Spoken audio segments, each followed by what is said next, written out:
Grab you a milkshake and a hamburger. We're talking Riverdale. This is a review for Riverdale, Chapter 24, The Wrestler.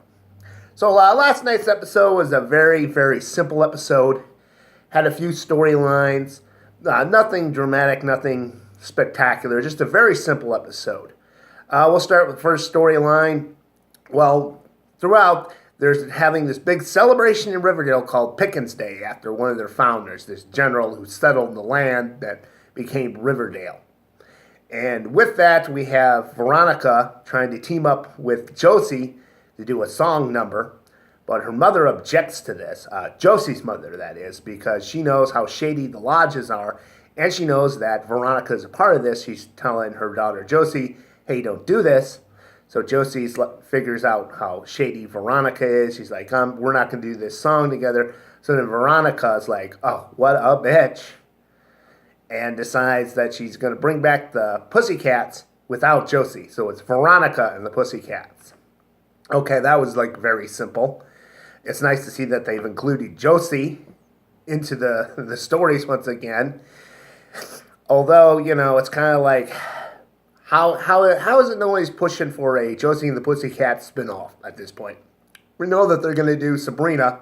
Why not Josie and the Pussycats? Her and Valerie and Remedial Pussycat decide to hit the road like they did in the cartoon. And, of course, along the way, they pick up some roadies or boyfriends or whoever those guys were in the cartoon. I guess a talking dog, if I remember the cartoon correctly. Had a very Scooby-Doo-esque feel to it. So basically, they're just driving around, gig to gig, solving mysteries, getting into adventures. Okay, moving on. So we have that. We have Betty, her brother, her long-lost brother, Chick, is living with them, which doesn't go too well with Hal. Hal has this very open hostility to his long-lost son. He does not want Chick to be there. And, oh, big mystery, we find out that Chick was doing some sort of online porn. They said he was a web boy. But why is this a surprise to any of the characters? Because when we first met Chick, he was in a seedy hotel room with a lot of video cameras, and they asked him what he did for a living, and he said some sort of fantasy fulfillment. I mean, it shouldn't be that big of a surprise to them that he's doing porn. Anyway, you know, we get an explanation as to why he walked into Betty's room, and he just said, I was just curious as to why you were trying to find me. You know, Chick, he's just basically had a bad life, and he doesn't trust people. He thinks everyone always has a motive, always running a racket. And Betty's just saying, well, you know what? I've got this darker side to me, and I want to explore it, and I was wondering if you could help me with that. And, you know, that's why she's making friends with her long-lost brother. And like I said, I just find it kind of amusing how hostile Hal is to Chick. They have this one scene when they're sitting down eating breakfast, and he starts chewing Chick out because he's sitting in Polly's seat. And I'm like, well, why don't you just have him move to the other side of the table and it won't be a problem? I mean, they had this big table, parents here, parents there, kids in between, and then on the other side they have other chairs. Just have fucking Chick go to the other side. He's pissed that he's sleeping in Polly's room. Have him sleep in the basement or some shit. Anyway, I don't find the long-lost brother storyline that interesting anymore. So, Archie. Let's talk Archie. Now, he's, you know, working for FBI agent Adams. Adams is like, you got to get closer to Hiram Lodge. But Hiram Lodge is all of a sudden is hostile to Archie. And, you know, we find out that Hiram's pissed that Archie's dad slept with his mother. Which to me, it kind of felt like this was coming out of nowhere. I mean, Hiram I haven't really seen him be too hostile to Archie. The only thing he said to Archie once is, hey, quit sneaking into my daughter's bedroom. Use the front door. But he still seems okay with the idea that Veronica's sleeping with the guy. But in this episode, he's all hostile to Archie. Archie joins the wrestling team to impress him. And Hiram's, you know, trying to set the guy up for failure. And like I said, I thought it was interesting because, you know, in the classic Archie comics, Hiram never likes Archie. So it's nice to see, you know, Hiram, his attitude towards Archie change. But then at the end of the episode, Archie is able to impress Hiram by pinning Chuck Clayton. And Hiram's like going to take Archie under his wing as his mentor, which kind of felt like they were repeating itself. Hiram, he had already taken Archie under his wing with the red circle nonsense, funding Archie's vigilante gang. So it's kind of like, we've already seen this. This just felt like it was repeating itself. And I wish they had stayed with the Hiram doesn't like Archie vibe. Because I don't know the actor who plays Hiram. I don't follow the show that well. But God, his fucking performance is just like passive aggressive, openly hostile attitude toward Archie was like the most amusing thing about this episode. And okay, let's just get into the main storyline where we find Jughead finds out some things about the town founder, General Pickens, and his superior, General Blossom, who, of course, is the ancestor of Cheryl and Jason and the whole Blossom family, that when he showed up to the area that was Riverdale, they wiped out this Native American tribe. And he finds this out through Tony's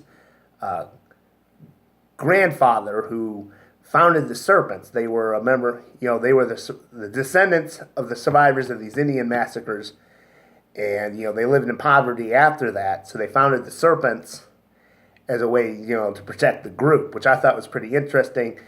And, when Jughead finds out that the town father was just his bloody murderer, he writes an article in the press, which for some reason pissed off Tony and her grandfather. He's like, hey, don't take our story and exploit it. But he was already there in a journalist capacity asking this guy's questions about, the Serpents and how they were founded.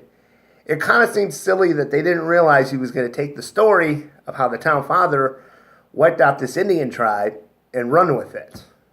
That kind of didn't gel with me. Not so much that I hated the episode. I did love the part with Jughead and the Uticas, which I don't know if that's a real Native American tribe or not. I'll probably look it up later. I get the feeling there's just a bunch of Cleveland Indians. It's a fake tribe. It's probably based on some real ones, but they don't want to, have to go through the trouble of, getting some Indian tribe right, so they just made one up, maybe. I could be wrong. It could be a real tribe, which would also be interesting because then you could take that and you get an idea where Riverdale is supposed to be set. Like, I've heard it's supposed to be set in, like, New York State, but, I mean, if the Utica tribe was, say, based in Albuquerque and New Mexico area, all of a sudden Riverdale's in New Mexico. And I like that sort of storyline because they want to protest the big celebration, which they do. And then later, there's a big statue of the general, and its head is getting taken off.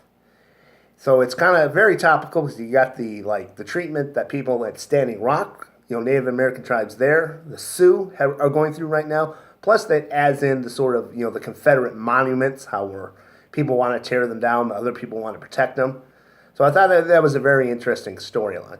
Like I said, tonight's episode was very simple. I usually kind of roll my eyes at episodes that I say are there to just be there.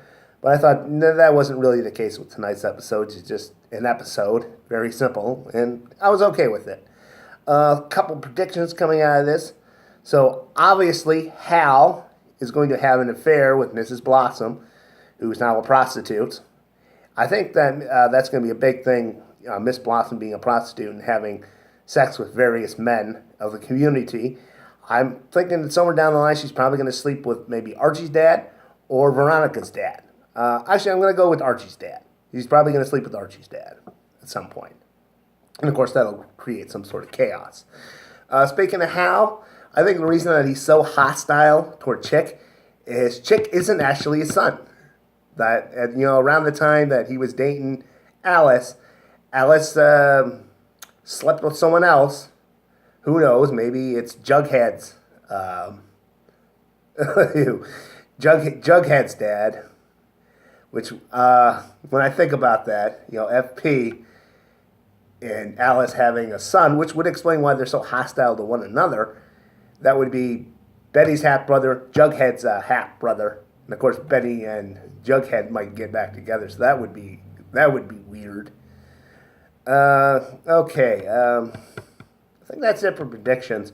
Once again, I'm looking at the FBI agent, Adams. I'm going to say actually he is an FBI agent, but he's a rogue FBI agent. I think the imposter angle would be too predictable. And that's all I got. The